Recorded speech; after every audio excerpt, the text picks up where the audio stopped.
Assalamualaikum warahmatullahi wabarakatuh.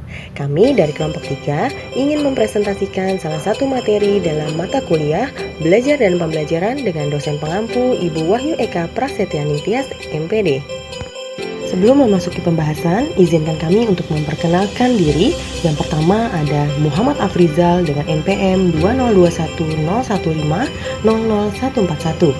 Kedua ada Nurbaiti dengan NPM 20210150170. Ketiga ada Cecilia Novitriana dengan NPM 2021015000992. Keempat ada Davina Mutiara Rengganis dengan NPM 2021015000204. Kelima ada Iis Halimah dengan NPM 2011015000252. Dan ada Karina Darah dengan NPM 2010115790030. Gaya belajar dalam belajar dan pembelajaran memiliki pengertian cara yang digunakan setiap individu untuk menyerap informasi dengan mudah. Adapun manfaat gaya belajar dapat diklasifikasikan menjadi dua, yakni gaya belajar secara umum dan juga gaya belajar secara pribadi. Berikut adalah gaya belajar secara umum, diantaranya adalah memaksimalkan potensi belajar, sukses pada semua tingkat pendidikan, memahami cara belajar terbaik dan bisa mendapatkan nilai lebih baik pada tes ataupun ujian, mengatasi keterbatasan di dalam kelas, mengurangi frustasi dan tingkat stres, serta mengembangkan strategi belajar.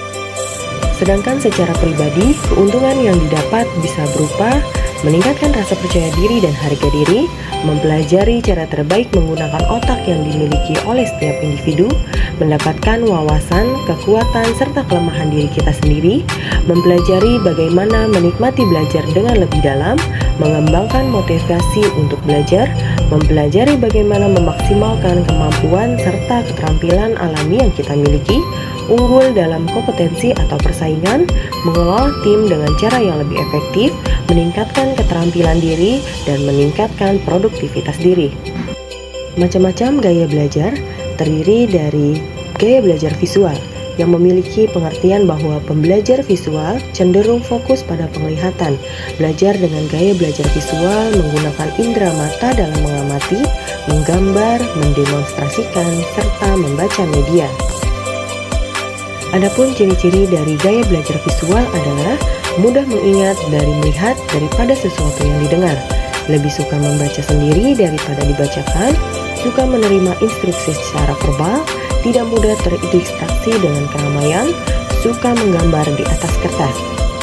Kemudian strategi belajar dalam tipe visual ini ialah belajar dari gambar maupun video yang menarik, membaca buku yang tidak hanya tulisan saja tetapi juga memiliki ilustrasi, gunakan berbagai warna untuk meng-highlight hal-hal penting, membuat mind mapping untuk memudahkan belajar, serta ajak anak untuk mencoba mengilustrasikan ide-ide ke dalam gambar. Ya, ada gaya belajar auditory. Tipe auditory ini adalah tipe orang-orang yang mengandalkan kesuksesan belajar melalui indera pendengaran dalam menangkap informasi. Ciri-ciri gaya belajar auditory. Yang pertama adalah saat belajar lebih suka bicara pada diri sendiri untuk mengulangnya. Kedua, menggerakkan bibir dan mengucapkan tulisan ketika sedang membaca. Ketiga, mudah terganggu dengan kebisingan. Keempat, belajar dengan mendengarkan dan mengingat apa saja yang didiskusikan daripada melihat. Kelima, lebih pandai mengeja dengan keras daripada menuliskannya. Keenam, berbicara dengan irama berpola. Dan ketujuh, lebih suka berbicara daripada menulis. Berikut strategi belajar tipe auditory. Yang pertama, ikut berpartisipasi dalam diskusi baik dalam kelas maupun dalam keluarga dan masyarakat. Kedua, membaca materi pelajaran dengan keras. Ketiga, dapat merekam saat guru mengajar, lalu kemudian hari didengarkan lagi.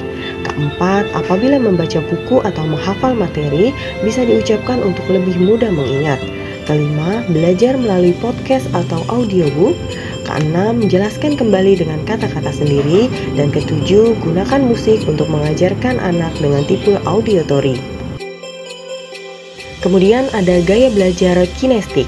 Gaya belajar ini menyenangi belajar yang melibatkan gerakan. Biasanya orang tipe ini merasa lebih mudah mempelajari sesuatu, tidak hanya sekedar membaca buku, tetapi juga mempraktekannya.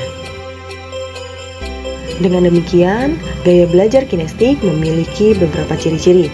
Yang pertama, ketika menghafal yaitu dengan cara berjalan atau membuat gerakan-gerakan. Kedua, menyukai belajar dengan praktik langsung atau menyentuh secara langsung. Ketiga, aktif dan banyak bergerak. Keempat, menggunakan objek nyata sebagai alat bantu. Kelima, menyukai aktivitas pembelajaran yang aktif atau permainan. Dengan begitu, cara belajar dan media pembelajaran pada gaya belajar kinestik dapat dibagi menjadi yang pertama, mempraktekannya. Kedua, belajar sambil melakukan aktivitas yang melibatkan gerakan. Ketiga, melakukan eksperimen dari materi yang didapatkan dari guru. Keempat, bisa juga dengan mengunjungi tempat yang berhubungan dengan materi yang ada di pelajaran.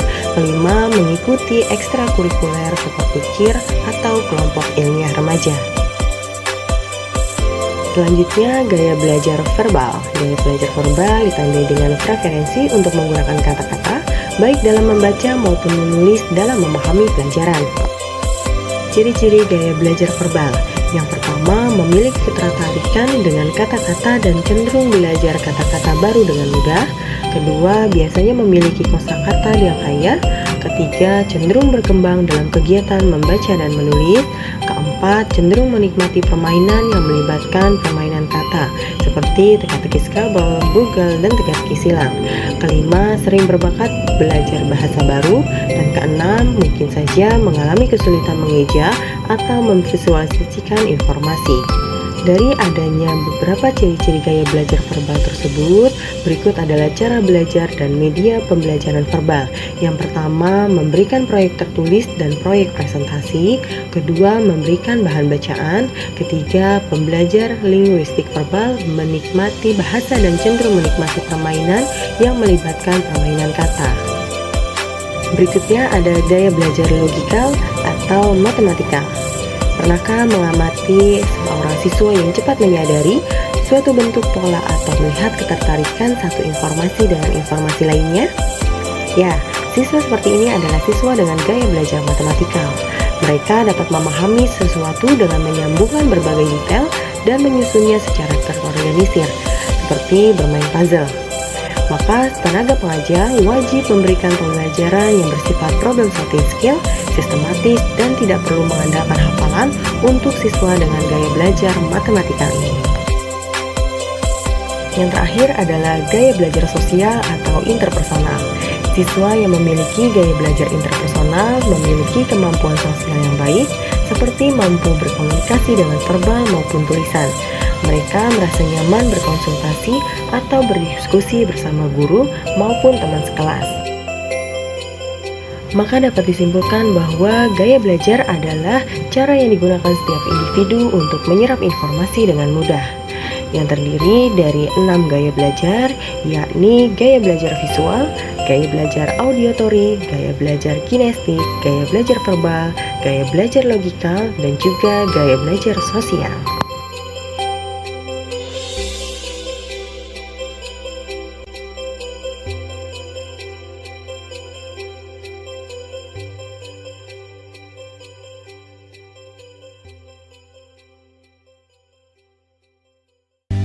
Sekian presentasi dari kelompok 3. Lebih dan kurangnya mohon dimaafkan.